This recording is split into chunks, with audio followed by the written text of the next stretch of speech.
Welcome back to Starfield. We pretty much explored the entirety of the well. I do want to go back to the House of the Enlightened though, because we helped out that one guy, remember? And we haven't talked to this guy again after we helped the other guy. Let's see if he has anything new to say. Andy's seeing. Thank you for helping Tahir. Hopefully he'll make a full recovery. Oh, okay, he Good luck doesn't out there. doesn't say anything. All right, whatever. Figured he'd give me an item or something for helping his friend out. I guess not. Oh, we can loot these. There's people down here, isn't there, though? Oh, nope, I guess not. Okay, well.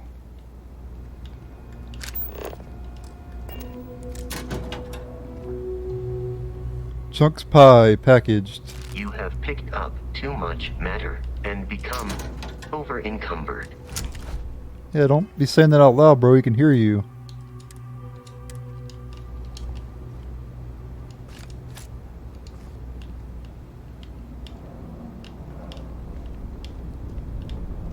That robot's got me in trouble in this playthrough already. Like, in one of the buildings, like, I went to the UC security, and I closed the door, and he opens the door behind me, and I get caught pretty much. He also scares me sometimes too, because I think he's an NPC sometimes. He's got to realize that when we're looting in Bethesda games, we get scared because we get caught.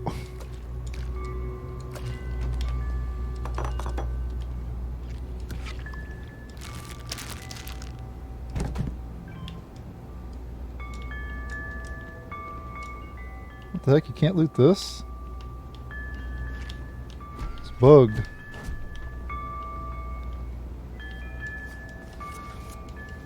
And they say this game doesn't have any bugs. It's a bug right here. You can't even loot this thing, even though you should be able to. Not a crucial bug though. It doesn't really matter.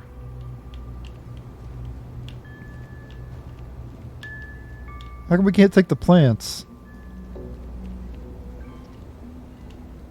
The fighting may have ended, but many hearts are still waging war. Our colony war support groups are free and confidential. Contact SS Com. Help us, whatever. Help us here today and find the peace you fought for. Bad morale, good morale. Lay off the booze. This is like classic Bethesda here. Like, this is like something you would see in Fallout. Obviously, you wouldn't see anything like this in Skyrim, but I could see something like this in Fallout. What the hell? Why is this place flooded? The fuck? Door locked. Requires key. What kind of key does it require? This is unlocked elsewhere, okay. There's like a switch somewhere?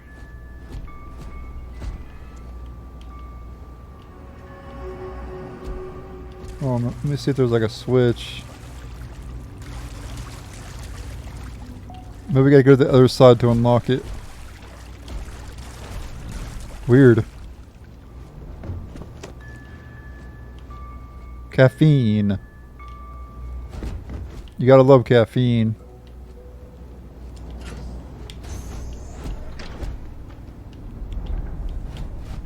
I don't know why I bother closing the door. He's just gonna open it. Hard times. Book the first. Sewing. Chapter 1. The one thing needful. Now what I want is facts. Teach these boys and girls nothing but facts. Facts alone are wanted in life. Plant nothing else and root out everything else. You can only form the minds of reasoning animals upon facts. Nothing else will ever be of any service to them. This is the principle on which I bring up my own children, and this is the principle of which I bring up these children. Stick to facts, sir. By far the smallest of Charles Dickens' novels, Hard Times chronicles lives of the residents of Coketown, a fictional Victorian industrial mill city. Coketown, interesting.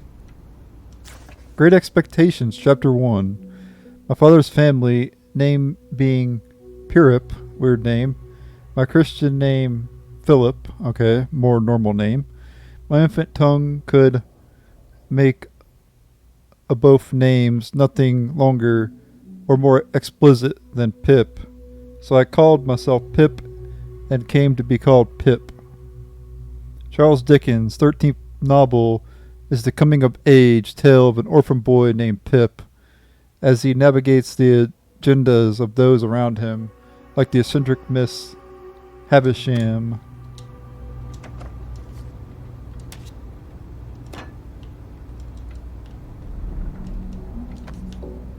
I'd be a little bit careful though, because sometimes they like follow me in rooms and everything, and I get caught. Jake and the Inu, Part 1. Jake and the Inu, A Tale of Enlightenment, Part 1. Since he was a boy, Jake's family had protected the Inu, the ancient creatures who brought life to his mountain. Each day, Jake went to their cave and cleaned the stone statues that connected the Inu to this world. We saw some stone statues in Crete, and there was a cave in Crete as well. We didn't explore it though. He kept the location secret and shielded the Inu from the greedy man. We'll be going back there, by the way, who lived in the valley of the mountain. Jake was always kind to his wife and sons, so that he could tell the Inu of his good deeds. The Inu rewarded Jake's devotion by bringing his family the life-giving stream. Each spring, it would flow from the mouth of their cave and bless his fields with a bountiful harvest. This blessing had only grown stronger each year. Jake's farmland was so prosperous that it covered the mountain and was seen by those in the valley. One day 2 men visited Jake's farm. "Let us buy your grains and your fruits," they said, "for none will grow beyond the mountain." But Jake turned them away. "The valley has run dry, and surely you could make do with less." But the men's coins were of no use to Jake, for he received all that he needed from the Inu. One night, Jake woke to sounds coming from the Inu's cave. He raced to the entrance, only to find the cave filled with men from the valley. Each one held a Inu statue and was carrying it down from the mountain. Jake cried for them to stop, but one man held him at the mouth of the cave. "The lands of the valley are dying," he said. "These spirits can bring us water, but you have kept them all to yourself. We will leave what you have already grown, but we are taking the Inu to the valley." Jake and the Inu, Part 2. Jake and the Inu, A Tale of Enlightenment, Part 2. Jake cursed and pleaded with the thieves, but it was no use. Soon every Inu was removed from the cave. Jake wept what would become of the mountain. He continued visiting the cave each day. He cleaned the floors where the Inu had stood and reached his good deeds, or recited his good deeds to the wall. Jake dreaded the spring. Without the gift of the Inu's stream, what would become of his fields?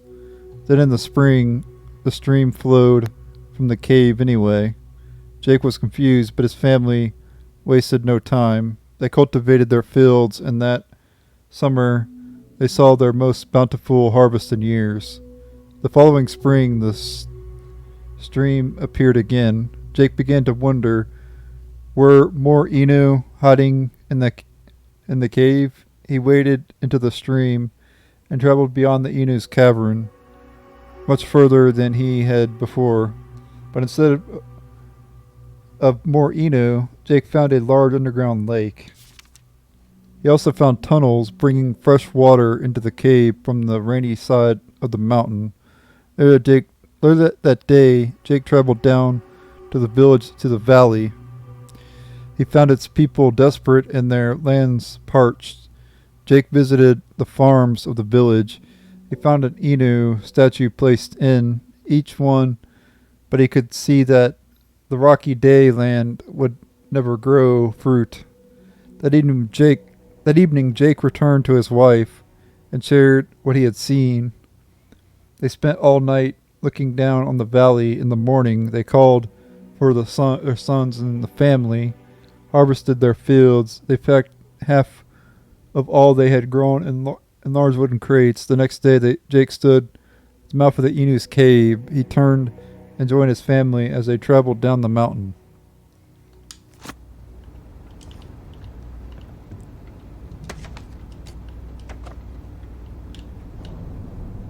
Oh god, I'm going to read that shit.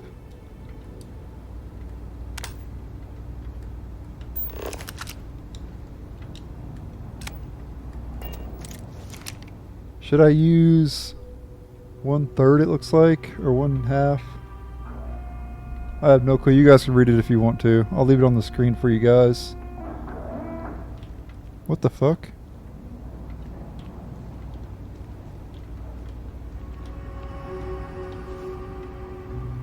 Oh, it's just my robot. Scared the shit out of me.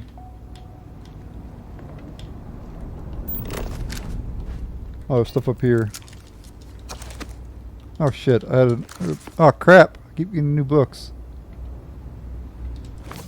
I'll read this one, then we'll go back and read the other ones I got. Charity in a Goddess Universe. Amelia Sang, Part 2. Well, I should read Part 1 first. So let me just pick these up for now.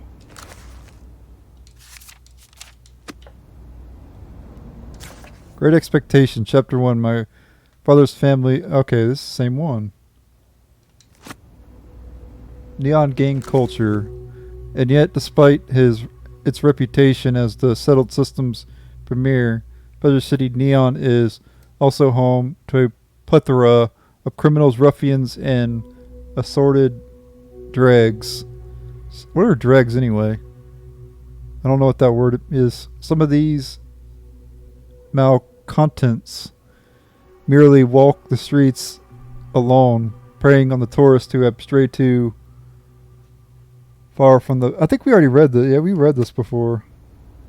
The Fruit Cellar. Because we got that book, that last book in one of the other areas. And this one we haven't. In the year 2298, author Paul Lamont released a novel, The Fruit Cellar, forever cementing his role in this as a settled system's king of horror. Come down here, tasty thing. Rasped the voice from the Fruit Cellar. I won't hurt you. Oh no. Oh, damn it. Oh, I'll go back.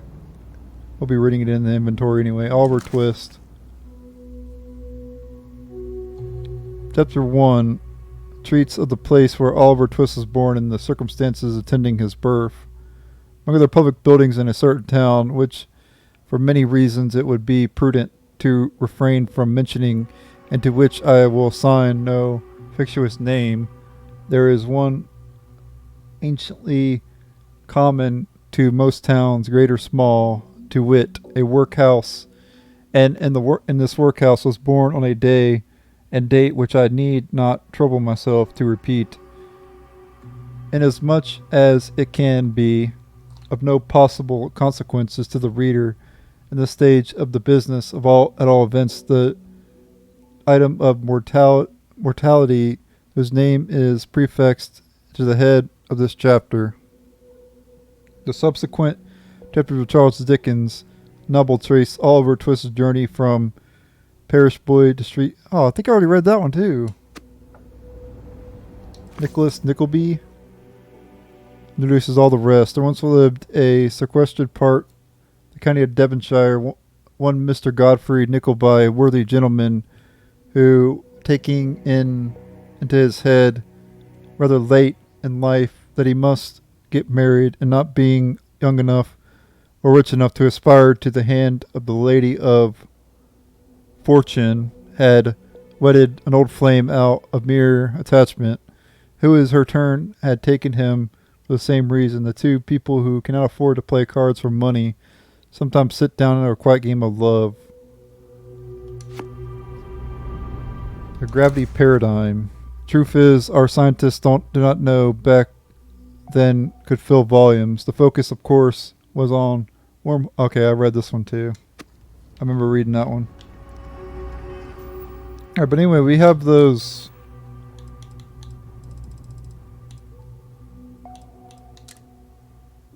Yeah, Charity 1, 2, 3, and 4. Charity in a Goddess's Universe. Amelia saying, Part 1. Atheism was just the first step for me. I was raised in a world of right and wrong. I walk among chosen people.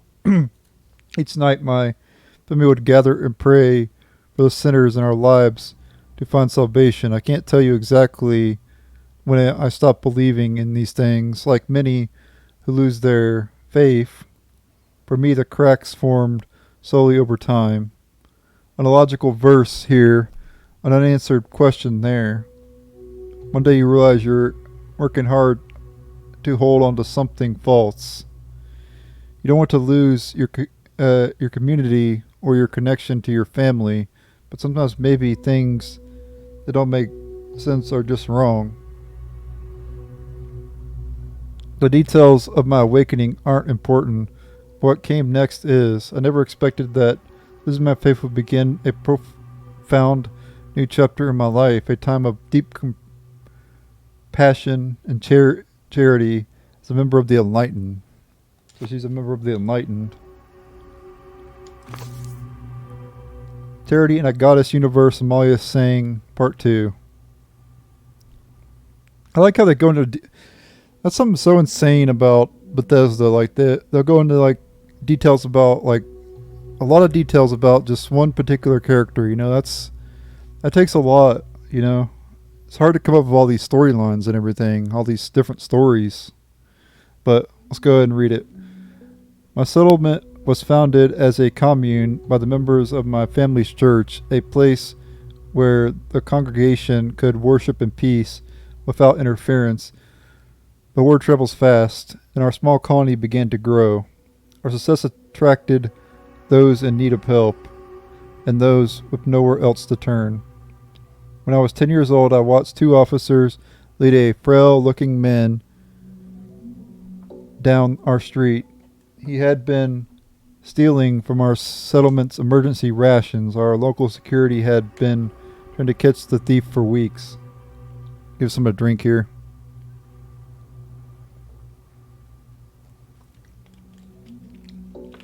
I asked my parents if the man was hungry. If we didn't have enough food to eat, couldn't we feed him the same food he had been stealing? My parents explained that while our settlement probably could afford to feed the man, stealing is a sin, and the thief must ask God for forgiveness. That night my family gathered to pray for the soul of the man. They asked God to help him see beyond a life of sin. That man's name was Edgar, and he didn't need our prayers. Edgar needed food and work. Since no one gave him either, Edgar would be in and out of our settlement's prison for several years to come. Chapter 3, or Part 3. When I was 10 years old, my church decided it was time to leave. The announcement was filled with phrases like fresh start and renewal. Apparently our settlement had taken in too many non-believers. The congregation would pack up and build a new colony on a distant world, a place without outsiders, where their faith could become the law. Cowards, you're running away. I begged my family not to leave. These people come here for our help. If we take their generators, how will the rest of the colony survive? To most of my community, these arguments made no difference. They could only see the outsiders as outsiders, non-believers, who were preventing them from living a pure life. These people have been coming here since you were a little girl. My father told me one night they've had nearly 20 years to hear the word of God. That's not what they want. We will leave them to their lives, and they should have leave us to ours. Word traveled quickly through the poor parts of the settlement as the departure data neared. The other colonists became desperate. Protests were common outside of the church buildings and outside of our starport, where a large ark-like ship was being constructed. Finally, on departure day, dozens of colonists gathered at their entrance to the starport. They blocked the church from entering. 100 gaunt faces against 100 blue robes, but the group was no match for the church's security forces. That team cleared a path, and the congregation boarded their ark. The crowd could only watch as the ship reared to life and then vanished into the sky. I stood in that crowd watching as well. I could not bring myself to leave. Any faith which abandons the helpless was a faith I could not believe in. A loving God who inspired such cruelty must not be real. I would stay behind for whatever came next. And now we got chapter 4. I don't know if you get, or part 4. I don't know if there's any more parts later. Of the 5 generators that once powered our settlement, my family's church had left behind just one. But with no one left with the knowledge to repair it, blackouts were frequent. 9 months after the church members left, conditions in our settlements were dire. Most of the colonists' credits had left with the congregation, and merchants no longer had a reason to visit. We began rationing our remaining food, but supplies were running low. Anyone with a means to escape had long since left the planet. We faced a total collapse, if not for what happened next. The first ship arrived at night and woke up the whole settlement. No one had visited in months. In a dark, dozens of us made our way to the starport and found new craft landed there. Should be found a new craft landed there. Large but older. On its side was painted golden. Ungolden, it should be a golden. You only use un when the next letter of the next word starts with a vowel.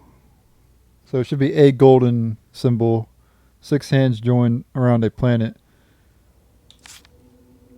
Hello, yelled a man. See, that would be correct. Yelled a man. It wouldn't be unman. Because M is not a vowel. So that's correct right there. But G is not a vowel. So that's wrong on that one. Hello, yelled a man from the boarding ramp. I'm Dr. Dewan. My friend and I are from the Enlightened. We heard there may be a settlement out here in trouble. I pushed to the front of the crowd. Our generators failed. We have about a week of recycled water left. Do you have anything anyone who could fix it? Okay, he said. We can hook up your recycler to pull power from our ship. Then we can see about those repairs. Hey, someone yelled from the crowd. Are you people from some kind of church? The man stopped and laughed. No, he shouted back. We're actually kind of the opposite. Over the next few days, more enlightened ships arrived. Their crews fed us and restored our settlement's power, but then they didn't leave. Through Dr. Dewan, we learned more about the enlightened. They called themselves atheist humanists. He told us they go to places in the galaxy where people need help. Without gods, he said, all we have is each other. The enlightened took up residence on the ground of the old church and began teaching us survival skills, how to cook, how repair our colony's equipment, how to repair our colony's equipment. They lent us credits. to buy supplies, and within half a year our settlement was functioning independently. Eventually the Lighten packed up and left our colony to survive on its own. But this time I left too, as the newest member of the other group. I had finally found a cause that made sense to me, an ethos I could believe in, without ignoring part of myself. There are no gods to worship, no divine beings are coming to save us. Humanity's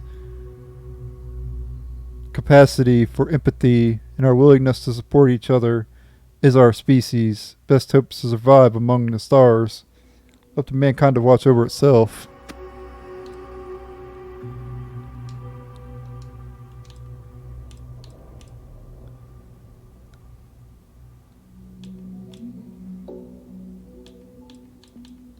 Okay. There might have been one book I needed to read there, but that's okay.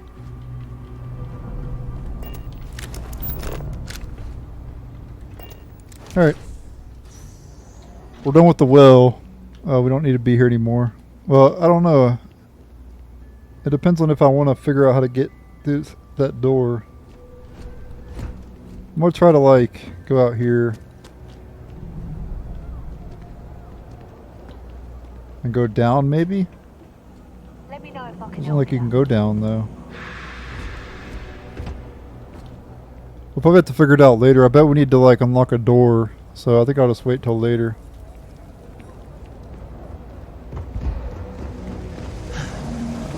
My mother wanted me to be a doctor. A doctor. I have 3 projects that are backburnered right now because no Lisa one has Reyes. Lisa Reyes. 3. Hey! Oh, you're not Carl. Sorry. I shouldn't assume. Maybe you go by Carl. You're just not the Carl I was waiting for. We're supposed to be investigating a power drain down here. People have been reporting brownouts for a while, and Mass finally decided to follow up on it. I can't be in 2 places at once, and Carl isn't here. So I'm just trying to look inconspicuous.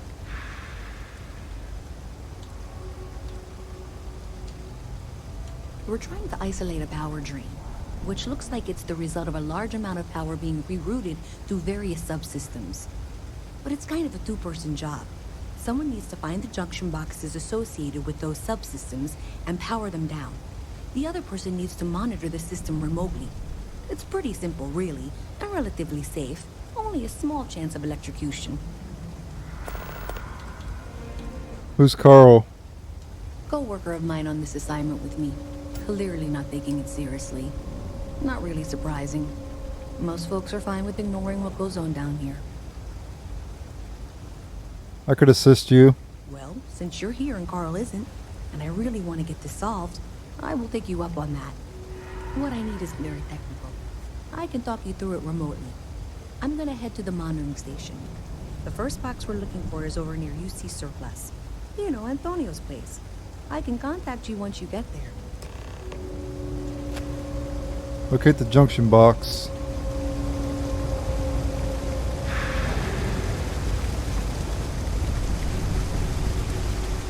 Okay, let me... Okay, good.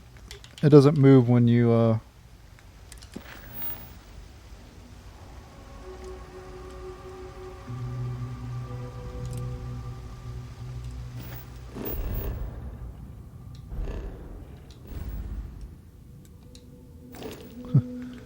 didn't mean to do that really, but...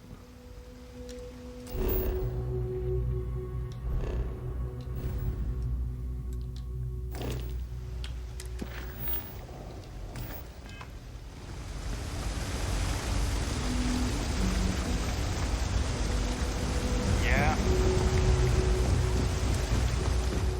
Okay, go over here.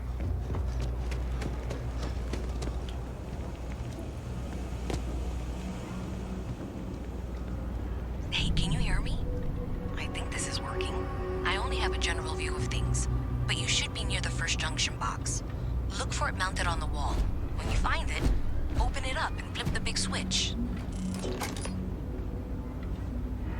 That's it. Great job. So that tripped the secondary breaker, and that goes to... Oh wow, really? They write it like that? Jeez, okay. Okay, got it. Next one is way down past Jake's. And maybe up a story or two? It's a bit of a hike. Sorry. Surviving it is You're out there a lot, right? Not that far. So like it's a million miles away.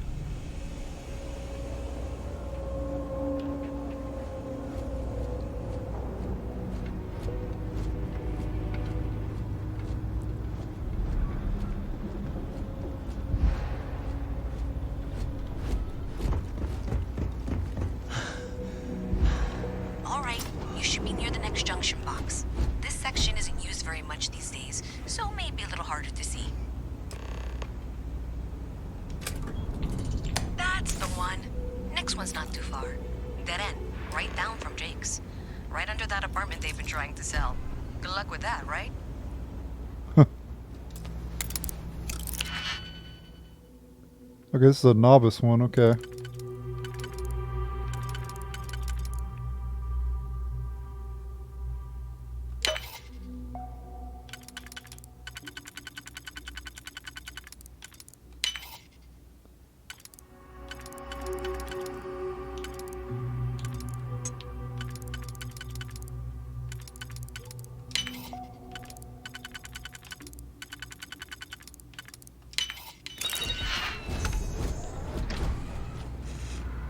What the hell?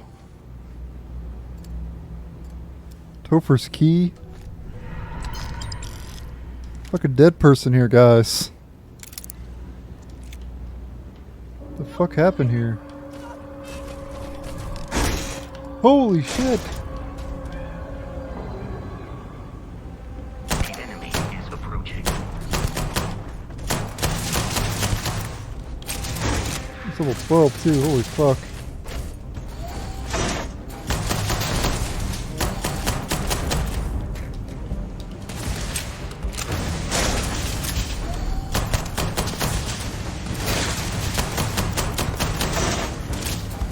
No more enemies remaining. Holy fuck. Comm relay. Holy shit. That fucking thing scared the fuck out of me. What the hell's a comm relay?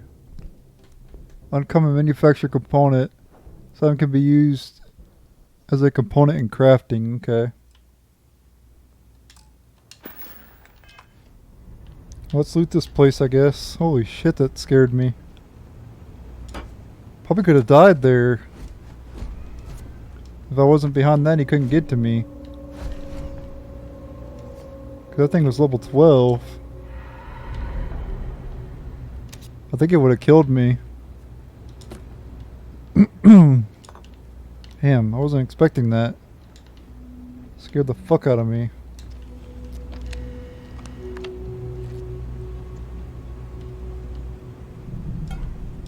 I wonder what happened to this guy.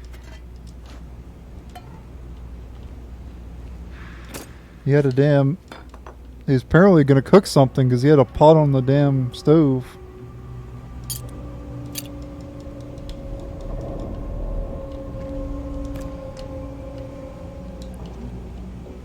Got a bunch of booze in the refrigerator.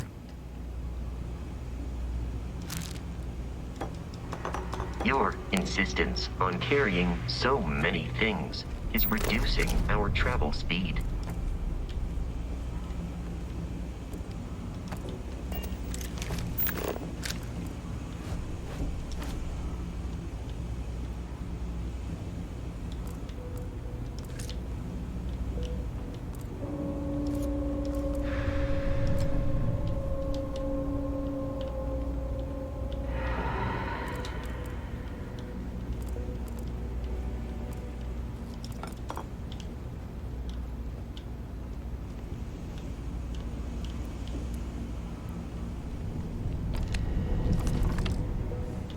Yeah, I'll check that here in a second. I'm just trying to loot all this stuff around here.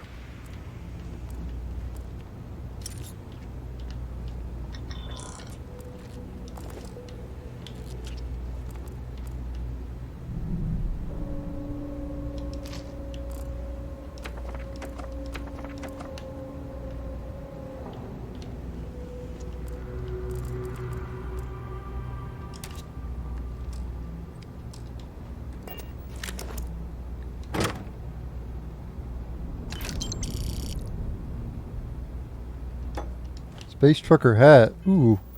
Wonder if that boosts carrying capacity. The other one did. The trucker flannel.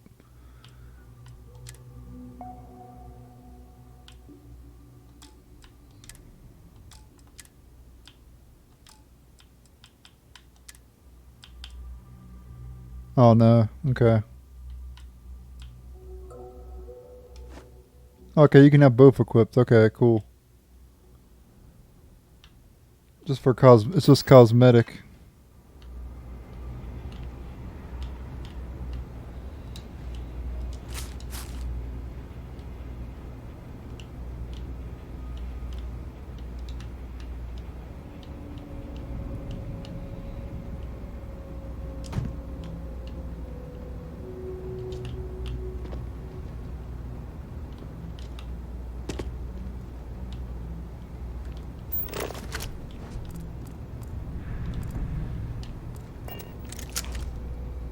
Navigator pack, basic boost pack, boost pack.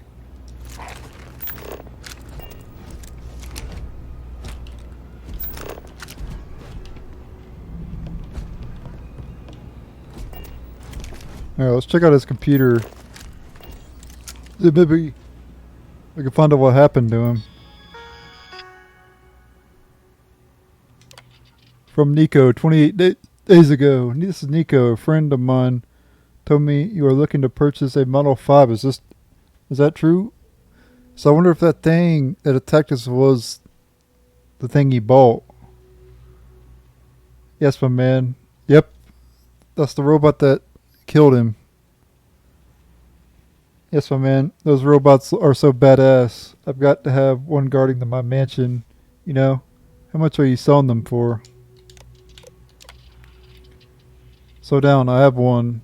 It is a decommissioned unit that the Ecliptic were looking to get rid of. If you can pay in cash, we can make a sale. You do know it is illegal to buy these things, right? Yeah, and I don't care. What's security gonna do when I unleash Big Bruno on them? Huh? Yeah, I have the cash. Where do you live? Oh. You are not coming to coming to where I live. Meet me behind Orion Tower at midnight in 2 days.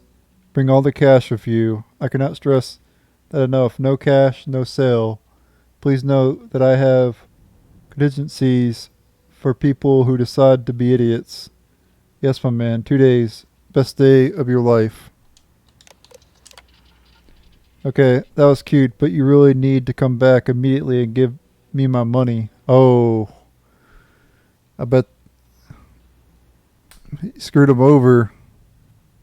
You're lucky that I'm willing to let you live after that.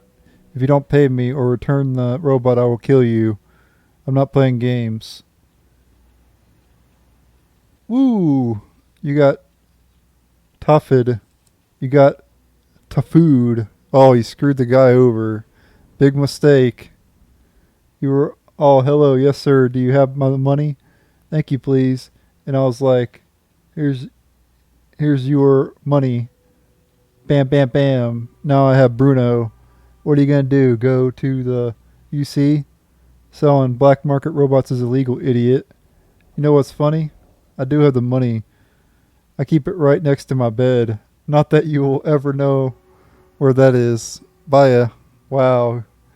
Or bye, I mean. He fucked Nico over bad. Are you out of your mind? Can you possibly be this stupid? You know who I bought that robot from? Alright? Do the words remote activation mean anything to you? Bring my money immediately or you'll be dead in your apartment tonight. Ha ha ha. Tough food. And then he ended up getting killed by the robot. He fucked around and found out. Oh man. That was a good story. Poor guy though, man.